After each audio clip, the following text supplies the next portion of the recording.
அன்பர்களே, இந்த பதிவில் நாம் தமிழ்நாட்டின் அடுத்த முதலமைச்சர் ஸ்டாலினா விஜயா, தேர்தல் முடிவு சொல்வது என்ன என்பது பற்றி பார்ப்போம்.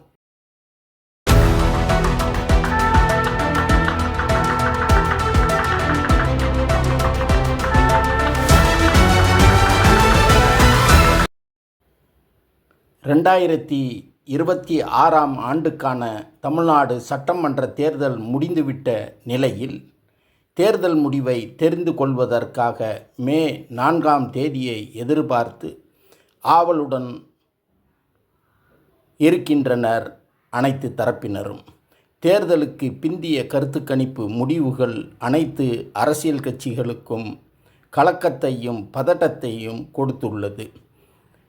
திமுகவானது திட்டமிட்டு தனக்கு நிலையாக உள்ள 47% வாக்கு வங்கியுடன் தேமுதிக, எஸ்டிபிஐ போன்ற எதிர்முகாம் கட்சிகளையும் தங்கள் கூட்டணியில் இணைத்து கொண்டு மேலும் 3% வாக்குகளோடு 50% வாக்குகளை பெறுவதற்கான அடித்தள திட்டமிடலுடன் தேர்தலை எதிர்கொண்டது. இவற்றில் தங்கள் ஆட்சி மீதான அதிருப்தி மற்றும் விஜய்க்காக செல்லக்கூடிய வாக்குகள் 10% அளவுக்கு தங்களுக்கு வராமல் போனாலும் 40% வாக்குகளை தக்க வைத்து கொள்ள வேண்டும் என்பதில் திமுக வெற்றியும் கண்டுள்ளது. திமுகவுக்கு வராது என கணிக்கப்படும் 60% வாக்குகள் இந்த தேர்தலில் 2ஆக பிரிகிறது. ஆகவே மீண்டும் தங்களது ஆட்சி உறுதியாக அமையும் என திமுக நம்பிக்கையுடன் உள்ளது. இருந்தாலும் தங்களது 40% வாக்கு வங்கியில் மேலும் 5% வாக்குகளை விஜய் பிரித்திருக்கக்கூடும் என்ற சந்தேகமும் திமுகவிற்கு உள்ளது. இதனால் திமுக நம்பிக்கைக்கும் சந்தேகத்திற்கும் இடையே தத்தளித்து வருகிறது. இந்த சந்தேகத்திற்கு வலு சேர்க்கும் பல காரணிகள் களத்தில் இருக்கத்தான் செய்கிறது. அதிமுகவை பொறுத்தவரை தங்கள் கூட்டணிக்கு இருப்பதாக உறுதி செய்யும் 41.3% வாக்குகளில் விஜயின் வருகையால் 10% வாக்குகளுக்கு அதிகமாகவே இழப்பை சந்திக்க போவது உறுதியாக தெரிகிறது. அப்படியானால் அதிமுக அணியின் வாக்குகள் 31% குறைகிறது. தேமுதிக, எஸ்டிபிஐ போன்ற கட்சிகளின் விலகல் காரணமாக 3% வாக்குகளையும், சசிகலா, ராமதாஸ் தரப்புகளால் 3% வாக்குகளையும் என மேலும் 6% வாக்குகளை இழக்கும் வாய்ப்புகளும் உள்ளது.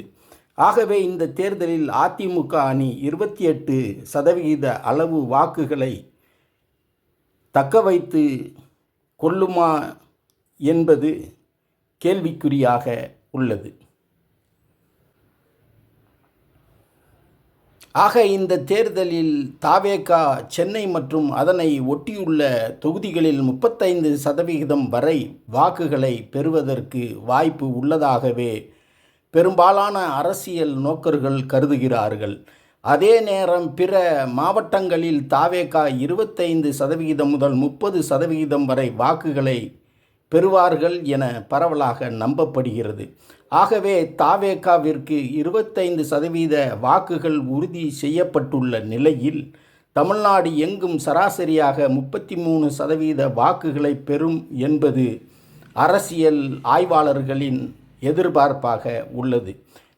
திமுக சந்தேகிக்கும் தங்களது 5% வாக்குகளில் சில சதவிகித வாக்குகளை தவேக கைப்பற்றிவிட்டாலும் தவேக திமுகவை முந்தி சென்றுவிடும் வாய்ப்பு உள்ளது. ஆகவே இந்த தேர்தலில் அதிமுக 3வது இடத்திற்கு தள்ளப்படுவது உறுதியாகிறது. மேலும் பல தொகுதிகளில் 3வது இடத்தையே பிடிக்கும் வாய்ப்பும், சில தொகுதிகளில் வேட்பாளர்கள் வைப்பு தொகையை பறிகொடுக்கும் வாய்ப்புமே உள்ளதாக கள நிலவரம் அமைந்துள்ளது. ஆனால் தவேக சில தொகுதிகளில் வெற்றி பெற்றாலும் பல தொகுதிகளில் 2வது இடத்தை கைப்பற்றும். சென்னையை பொறுத்தவரை திமுகவிற்கு தாவேகா கடும் போட்டியை கொடுக்கக்கூடும். இந்த தேர்தல் மூலம் தாவேகா தனது முதல் தேர்தலிலேயே யாரும் தொட முடியாத வாக்கு சதவிகிதத்தை எட்டித் தொட்டு பல புதிய சாதனைகளை படைக்க உள்ளது. இன்று நம்முன் இருக்கும் முக்கியமான கேள்விகள்: திமுக மீண்டும் ஆட்சியை தக்க வைக்குமா? திமுக கூட்டணி ஆட்சி அமைக்கும் நிலை வருமா? ஆட்சி அமைப்பதில் எந்த கூட்டணிக்கும் பெரும்பான்மை கிடைக்காமல் போகுமா?